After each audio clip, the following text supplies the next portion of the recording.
19세기 말, 그 다음에 20세기 초부터 전 세계에 의무교육이라는 게 도입되기 시작했습니다. 좋아진 면도 있죠. 모두 다 글을 다 배우게 됐으니까. 그런데 문제도 있습니다. 언수회, 이거 강조하느라고 다른 중요한 거, 인류가 원래 가르치고 교육했던 그 많은 것들을 다 놓치게 된 거죠. 이제 교육은 국가의 의무이자 국민의 권리로서 매우 중요한 의미를 갖고 있습니다. 의무 교육이 배움의 기회를 넓힌 지금, 우리가 그 안에서 놓치고 있는 건 무엇일까요?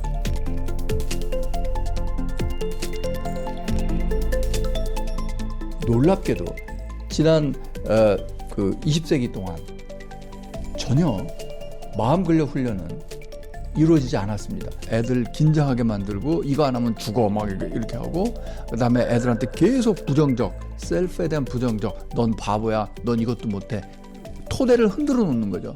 애들이 힘을 발휘할 수가 없어요. 그 상태에서 계속 몰아붙이기만 지금 하고 있는 거죠. 저희 병원이 학군지 중심에 있다 보니까 아이들을 진료를 이 지역에서 많이 하게 되는데요. 요즘 애들 정서가 저는 단순한 학업 스트레스를 지나서 굉장히 위기 단계에 와 있다고 생각을 합니다. 솔직히 초등학교 때까지는 부모님들께서 이 감정이 중요하다는 걸 잘 모르세요. 이제 중고등학생, N수생 키워보신 부모님들은 아주 절감을 하시고요. 길게 봤을 때 비단 공부를 떠나서라도 아이가 독립적인 성인으로 이렇게 편안하게 살아가는데 비인지 능력은 굉장히, 오히려 저는 인지 능력보다도 더 중요하다고 생각을 합니다. 그래서 우리는 학습의 출발점을 다시 설정해 보기로 했습니다. 바로 마음에서부터요.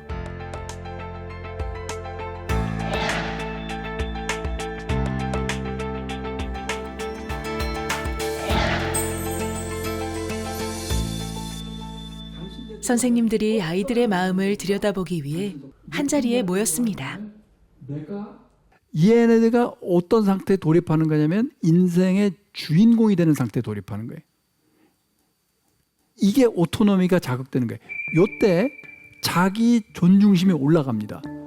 자타 긍정의 맨 끝이.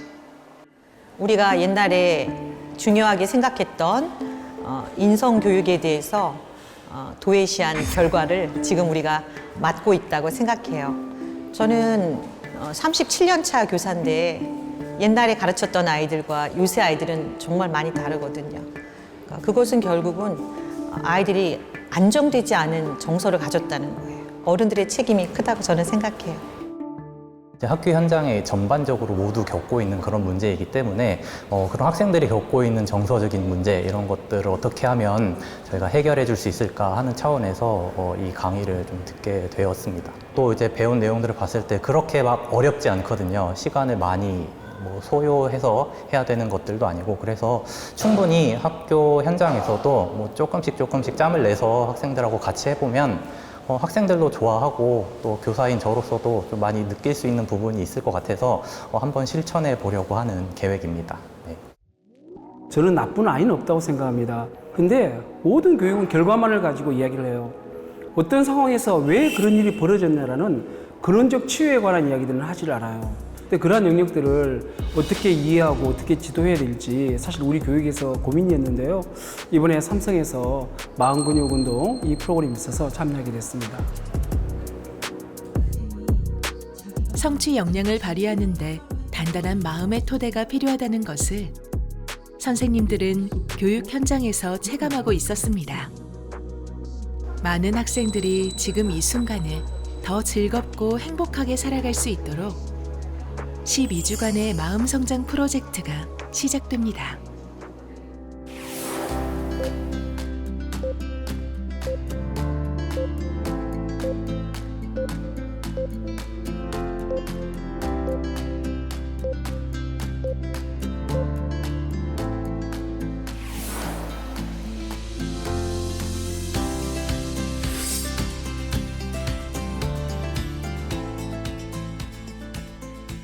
사랑하는 신영중학교 학생 여러분, 오늘은 우리에게 주어진 선물입니다. 먼저 자세를 바르게 합니다. 교과서를 펼치기에 앞서 자신의 호흡에 집중하는 학생들. 들이마시고 3개월간 내면 소통 명상에 기반한 마음 근력 훈련에 참여합니다. 차립니다. 개입하지 않습니다. 청소년기가 이 뇌 가소성이 일생 중에서 가장 활발한 시기 중에 하나입니다. 어느 하나의 습관이 바뀌고 뇌의 어떤 구조들이 변화를 하려면 꾸준하게 적어도 이제 단기로는 3주에서 길게는 이제 3개월 이상까지 기간이 필요합니다. 12주 동안 몸에 익어서 자동화가 되면 나중에는 그렇게 힘을 들이지 않고도 딱 자기 불안을 조절한다거나 아니면 이제 자기 몸의 반응을 조절할 수 있는 그런 상태가 됩니다. 마음 근력은 크게 세 가지가 있습니다. 자기 조절력. 내가 내 자신을 내가 뜻하는 대로 원하는 대로 조절할 수 있는 능력. 그 자기 조절력이고요. 그 안에는 끈기, 과제 지속력, 감정 조절력, 집중력 등등이 들어갑니다. 그 다음이 대인관계력입니다. 타인의 그 감정을 인지할 수 있는 능력. 그 다음에 설득할 수 있는 능력. 그게 인간관계의 능력이고요. 그 다음 세 번째가 자기 동기력이라고 내가 나를 움직일 수 있게 하는 이 내재 동기라든지 자율성이라든지 이런 걸 발휘할 수 있는 능력입니다. 거기서 창의성도 나오고 다 나옵니다. 정리하자면 마음 근력은 세 가지. 자기조절력, 대인관계력, 자기 동기력. 이 세 가지로 이루어진 거다. 그거를 비인지 역량이라고 학자들은 얘기합니다. 스스로 행복해질 수 있는 그런 능력이죠.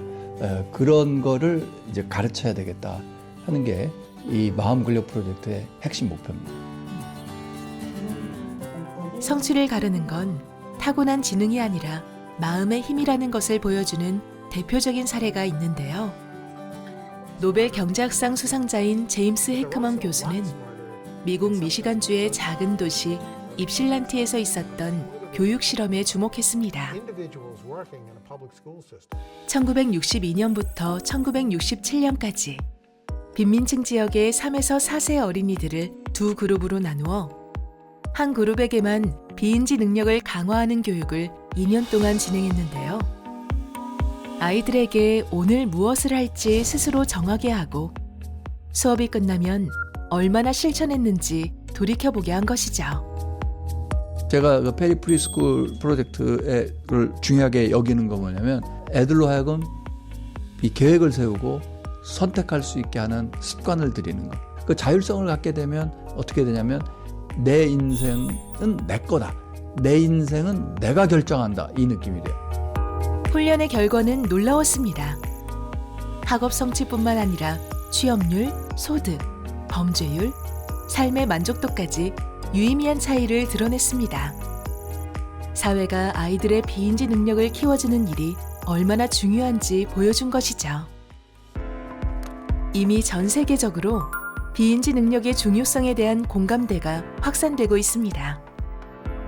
몸의 근육이 운동을 통해 단단해지듯 마음의 근육도 훈련할수록 강해진다는 사실을 알게 된 지금, 무엇을 가르치는가 보다 어떻게 가르칠 것인지 질문을 바꿔야 합니다. 그렇다면 보이지 않는 마음의 근육은 어떻게 단련할 수 있을까요? 12주 프로그램에 참여 중인 또 다른 학교에서 그 원리를 들여다봅니다. 자, 먼저 눈 주변 근육을 풀어줄 건데 손으로 하지 말고 여러분들 근육이 알아서 풀리는 듯한 느낌을 받으시면 돼요. 숨을 들이마시고 내쉴 때 여러분들 턱 근육도 함께 이완됨을 느껴보시면 돼요. 자, 계속 호흡할 때마다 얼굴 전체의 긴장이 점점 사라집니다. 감정을 차분하게 하려면, 불안감을 없애려면, 분노를 없애려면 어떻게 해야 돼요? 몸을 가라앉혀야 돼요.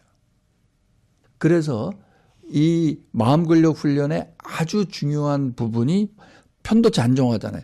편도체 안정화의 대부분은 뭐냐면 몸 알아차리기예요.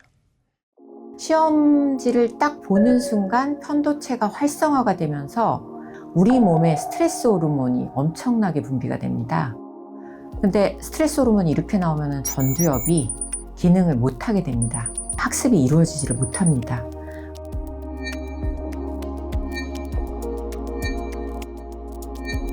그래서 수학 불안이 있는 애들을 수학 시험을 본다고 상상만 하게 하고는 MRI 촬영을 했어요. 그랬더니 편도체도 활성화되고 심지어는 통증 담당 부위까지도 이게 활성화가 되니 예를 들면 아이가 아픔을 느끼는데 어떻게 시험을 잘 보겠습니까?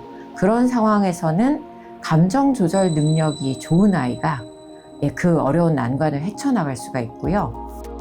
몸과 마음이 건강한 경우 같은 스트레스 상황에서도 편도체의 활성화 정도나 체내 스트레스 호르몬은 낮게 유지됩니다. 흔히 성적이 떨어져서 스트레스와 우울을 겪는다고 생각하지만 실은 그 반대입니다. 성적 저하는 스트레스의 원인이 아니라 결과라는 것이죠. 몸과 마음이 건강해야 우울하지 않고 성적도 오를 수 있습니다.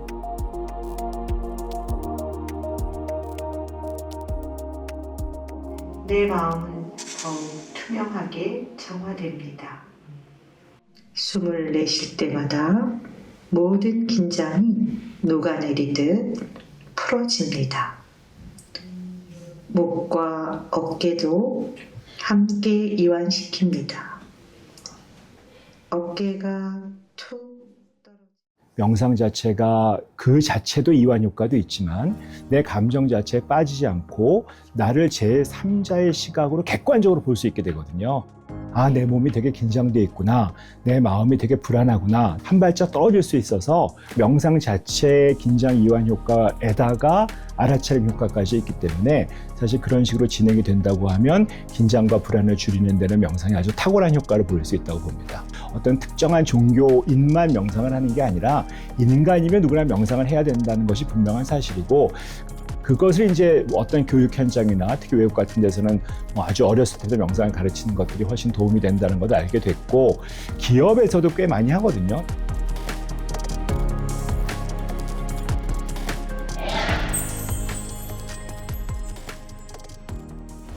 마음의 상태가 학습 성과에 얼마나 영향을 미치는지 직접 확인해 보려 합니다. 같은 문제가 적힌 수학 쪽지 시험을 치르는 학생들. 각자의 현재 실력을 확인하기 위한 테스트입니다.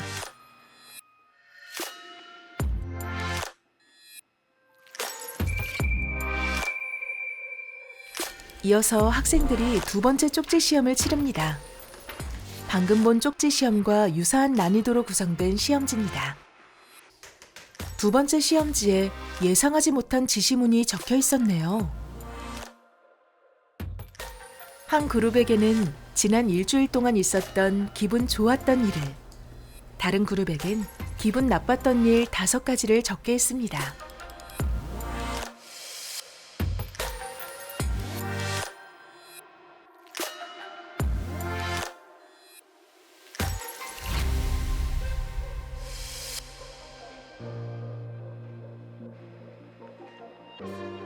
결과는 어땠을까요?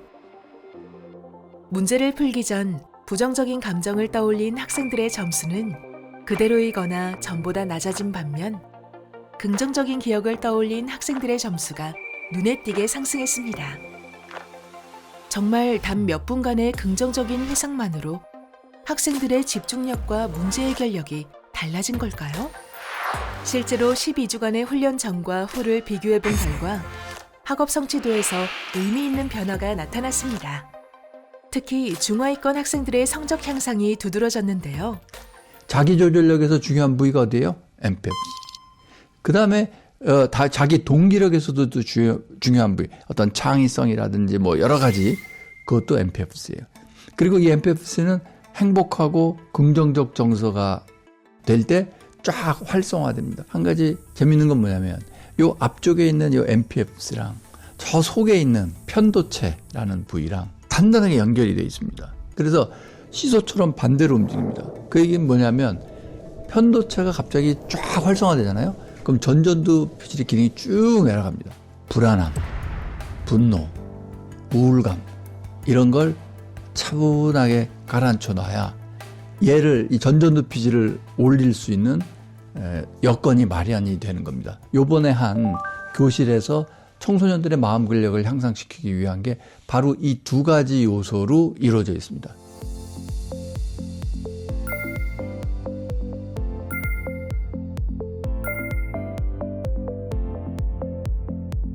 그럼 전전두피질을 활성화하는 훈련법은 뭐냐? 뇌과학에서 밝혀진 건 이겁니다. 자기긍정, 타인긍정이. 그럼 자기긍정, 타인긍정의 6가지 방법은 뭐냐? 용서, 연민, 사랑, 수용, 감사, 존중이에요.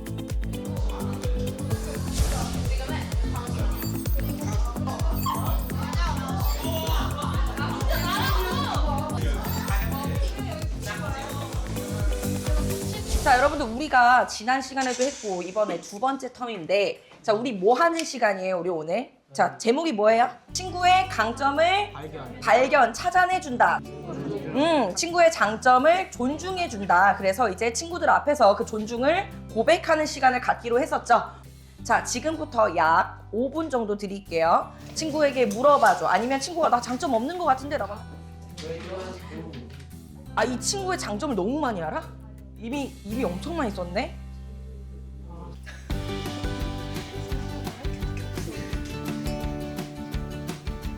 자, 누가 먼저 하실래요? 제가 먼저 한번 해보겠습니다. 네.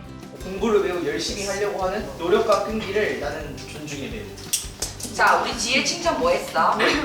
민석이는요. 너는 재미있는 유머 감각으로 친구들을 재밌게 해. 너의 유머 감각 존중해.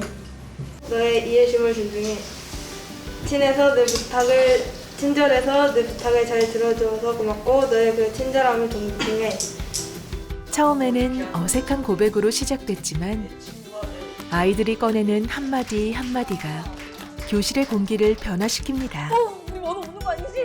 누군가를 그리고 스스로를 진심으로 존중해보는 경험이 아이들의 표정과 서로를 바라보는 눈빛을 바꾸었습니다.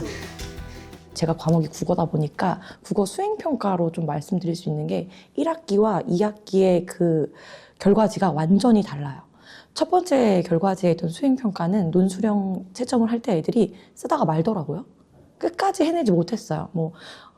말도 안 되는 소리지만 처음부터 끝까지 다 써보자 했을 때 선생님 그냥 이렇게 해서 낼래요. 이랬다면 지금은 그 첫 줄부터 마지막 줄까지 쓰긴 합니다. 그래도 본인도 만족해서 돼요. 단단함이 생긴 것 같은 느낌이 좀 오늘 비로소 좀 드는 것 같아요, 확실히. 아이들이 끝까지 본인이 선택한 일에 끝까지 집중해서 뭔가 완주해낼 수 있는, 그리고 그 완주가 자기의 목표치에 도달하지 않더라도 그거에 만족감을 느끼고 좀 하루를 되돌아오면서 행복한 감정은 갖는 그런 아이들로 자랐으면 하는 게 제 바람이에요. 12주 동안 훈련에 참여한 학생들은 변화를 체감하고 있을까요? 1학기 때는 뭔가 수업 시작하기 전에 산만하고 많이 돌아다녔는데 이번에 마음 근력 프로그램으로 인해서 좀 차분해지고 더욱더 집중하게 되는 것 같아요. 자꾸 시험 문제 풀 때 원래 좀 안 풀리는 건 그냥 냅뒀는데 이제는 그냥 계속 풀어보고 풀이도 계속 고쳐보고 하니까 원래 한 수학이 80점 정도 나왔는데 한 이제 90점까지도 오르고 2학기 때 제일 많이 오른 것 같아요. 1에서 10점까지 있다고 했을 때 전에 5점이었다가 지금 8, 9점까지 올라온 것 같아요. 선생님이 이제 뭐라 말씀을 하시거든요. 머릿속에 숲을 하나 떠올려가지고 그 숲에 이 우두커니 서 있는 나무 한 그루가 됐다고 생각을 해가지고 그거에 맞춰서 숨을 쉬면은 자연스럽게 됩니다. 머리도 이제 차분해지고 잡생각이 별로 없고 이제 집중할 것만 딱 집중할 수 있게 되고 해가지고 마음도 같이 성장한 것 같아가지고. 일단은 오늘 아침에 밥을 정성스레 차려주신 어머니께 감사드립니다. 그리고 항상 스쿨버스를 운영해주시는 기사님께 감사드립니다. 이런 내용을 썼습니다. 제가 많이 노력해도 실패를 하거나 뭐 어떤 오디션을 봤는데 떨어졌다 이럴 때 진짜 많은 큰 좌절감을 느끼는데 그럴 경우에는 내가 이렇게 살면서 더 나아가는 과정이구나. 이번 감사 일기를 쓰다 보면서 이렇게 진짜 사소한 거에도 감사할 수 있구나. 이런 걸 느끼면서 표현을 더 잘할 수 있게 된 것 같아요. 지금의 나는 어떻게 더 변하게 될까라는 기대감이 엄청 커졌던 것 같아요. 12주. 인생을 바꾸기에 어쩌면 짧은 시간일지 모릅니다. 하지만 아이들이 다시 서게 된 출발점은 분명 달라졌습니다. 우리나라 학생들의 자살률이 높다. 이걸 낮출 수 있는 방법은 뭘까? 학생들이 사회에 안정적으로 적응할 수 있는 그러한 기회를 제공할 수 있는 방법은 없을까? 하는 걸 생각하는 가운데 이 프로그램이 나타났고 저희가 적극적으로 도입을 했거든요. 선생님들이 말씀을 들어보면은 이 프로그램 명상 이후와 이전이 분명히 차이가 있는 것이 나타났고요. 특히 명상한 이후에 이 수업을 진행하는 선생님들이 학생들이 좀 더 안정적이다, 편안하다 이런 분위기를 말씀을 하셔요. 우리 학생들이 마음근력 프로그램을 통해서 좀 더 학교 생활에 잘 적응할 수 있고 또 정서적으로 안정될 수 있고 인성이 바로 자랄 수 있는 그런 학생이 되기를 간절히 바라는 마음에서 프로그램이 앞으로도 지속적으로 발전했으면 좋겠습니다. 학교에 요즘 마음 교과서를 드리자는 말도 많이 나오고요. 그래서 아이들이 자기 마음을 알고 그 다음에 이제 이런 불안, 긴장, 좌절, 우울함을 이겨낼 수 있는 어떤 마음 교육 같은 게 학교 커리큘럼 내에 꼭 들어올 수 있도록 교육하시는 분들은 신경을 써주셔야 될 것 같습니다. 그래야 이제 OECD 세계 제1위 자살률, 그 다음에 행복 만족도에서는 꼴찌가 있는 이런 아이들의 처참한 정신건강 현실을 개선할 수가 있을 것 같고요. 애들의 표정이 밝아지면 성공이에요.